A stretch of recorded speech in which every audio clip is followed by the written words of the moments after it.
नमस्कार मित्रों, हमारी और आपकी चर्चा का आज पुनः विषय प्रवासी मजदूर है। परंतु आज हम मजदूरों की समस्याओं पर चर्चा नहीं करेंगे। आज हमारी आपकी चर्चा का विषय है कि मजदूरों के अपने कार्य क्षेत्र से निवास क्षेत्र वापस आने के उपरांत जब सामान्य स्थितियां प्रभावी होंगी, इकाइयों में उत्पादन प्रारंभ होगा, तो उस समय क्या होगा।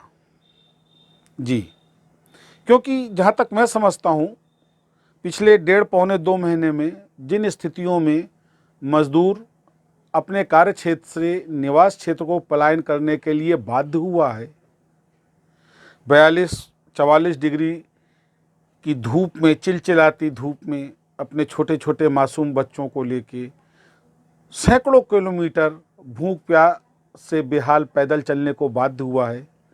क्या आपको लगता है कि जब स्थितियां कुछ सामान्य होंगी, इकाइयों में उत्पादन प्रारंभ होगा, तो ये मजदूर वापस अपने कार्य क्षेत्र को जाएगा? इतना ही नहीं, इकाइयों को क्या समस्या आएगी कि ये मजदूर जब प्रारंभिक अवस्था में अपने निवास से कार्य के लिए दूसरे प्रदेश प्रवास करता है, उस समय ये अनस्किल्ड लेबर होता है, परंतु अपने कार्य में रमता रमता 1-2 साल के बाद ये मजदूर स्किल्ड लेबर हो जाता है। इसका मुख्य प्रभाव जो आएगा वो आएगा लघु और मध्यम इकाइयों के ऊपर, क्योंकि जितने सस्ते दर पर ये मजदूर उपलब्ध है, अब ये मजदूर शायद ही जाने की सोचे, क्योंकि जिस प्रकार फैक्ट्री मालिकों ने, राज्य सरकार ने और केंद्र सरकार ने इन मजदूरों को पलायन के लिए व्यवस्था करने की नीतियों में जो देरी करी है और जो परेशानियां उस देरी के कारण इस मजदूर ने भुगती है, मैं नहीं समझता कि मजदूर जल्दी जल्दा अब कार्य के लिए दूसरे राज्यों को प्रवास करेगा। और ये 200-400, 1000, 2000 लाख मजदूर नहीं है, ये 50 लाख की संख्या है।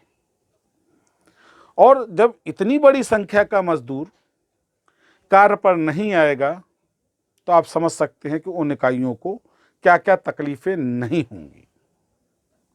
मित्रों, इन मजदूरों को लेकर के पिछले मजदूरों के बीच में बैठ के उनका दुखड़ा सुन रहे थे।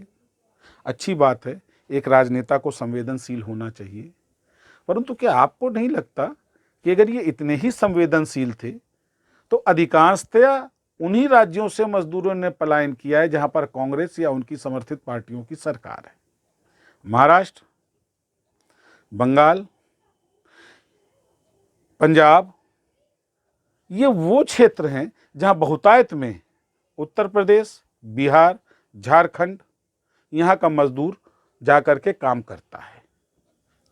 उसके बाद कांग्रेस ने एक और शगुफा छोड़ा कि साहब 1000 बसें मजदूरों को लाने के लिए राजस्थान और उत्तर प्रदेश बॉर्डर पे आ गई। आप सोचिए, अगर आप इतने ही संवेदनशील थे तो जब आपके राज्य से ये मजदूर निकल रहा था पैदल, तब क्या आपको इस मजदूर की समस्या नहीं दिख रही थी? क्या उत्तर प्रदेश सरकार के पास अपनी बसें कम थीं जो उन्होंने 1.25 महीने बाद इन मजदूरों को लाने के लिए लगाई? ये पहले भी लगाई जा सकती थी, जबकि आप देख रहे हैं प्रारंभिक अवस्था से ही हफ्ते 10 दिन के लॉकडाउन के बाद से ही मजदूरों ने अपना घर छोड़ना चालू कर दिया था, अपना कार्यक्षेत्र छोड़ना चालू कर दिया था। परंतु नहीं, हमने प्राथमिकता दी प्रवासी भारतीयों को, एनआरआई जिन्हें हम कहते हैं।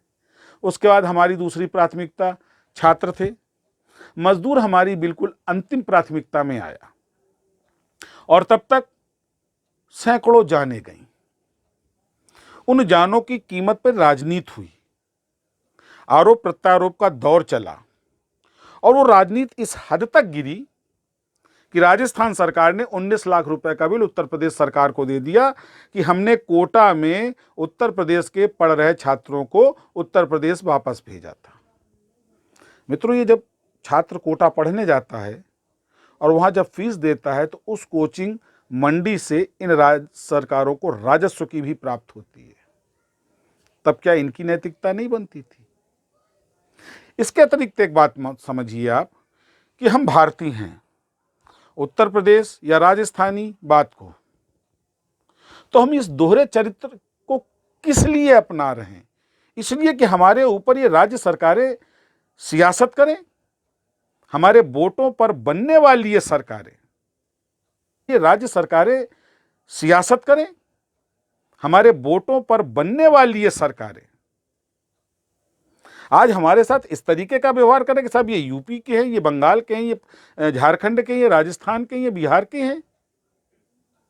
इससे ज़्यादा गंदा और कुछ भी नहीं हो सकता है जिस तरीके से कोविड-19 के दौरान भारत की राजनीति का एक घिनौना चेहरा हिंदुस्तान की जनता के समक्ष आया है। और ये चेहरा स्पष्ट करता है कि हिंदुस्तान की राज्य सरकारें हों या राजनीतिक पार्टियां हों, ये कहीं से भी जन कल्याणकारी सोच की नहीं है। मध्यम और निम्न मध्यम वर्ग कभी भी इनकी प्राथमिकता नहीं है। नहीं तो इस निम्न वर्ग के लिए ये सरकारें संवेदनशील होती, क्योंकि इनकी नीतियां कभी इनकी प्राथमिकता ही नहीं रही। आज 72 वर्षों में भी केंद्र का जो श्रम मंत्रालय है, इन राज्यों के जो श्रम विभाग हैं, इन्होंने कभी भी प्रवासी मजदूरों को लेकर के कोई नीति निर्धारण नहीं किया। और जब आकस्मिक स्थिति उत्पन्न हुई तो इन्होंने हाथ खड़े कर दिए। इन्होंने राजनीति तो की, परंतु इन मजदूरों के कल्याण और हित के लिए कार्रवाई करने में 1.25 महीने लगाए और तब तक हजारों मजदूर अपनी जान से गया।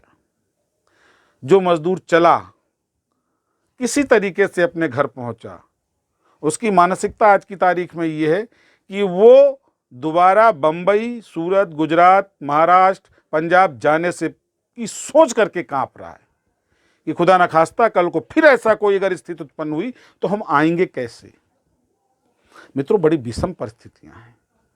इसके अलावा कोविड-19 में जो सामाजिक स्थितियां परिवर्तित हुई हैं, वो कमोबेश कहीं ना कहीं 1947 की उस याद को ताजा कर रही हैं और इसके दूरगामी परिणाम होंगे। लॉकडाउन खत्म होने दीजिए, समाज को पुनः एक बार आपस में मिलने दीजिए।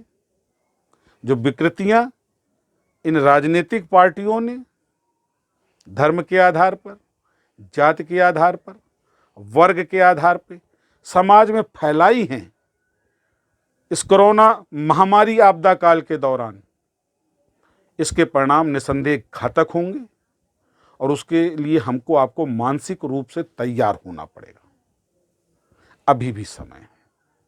साथियों, यदि आप हमारे विचार से सहमत हो तो मेरा चैनल सब्सक्राइब करें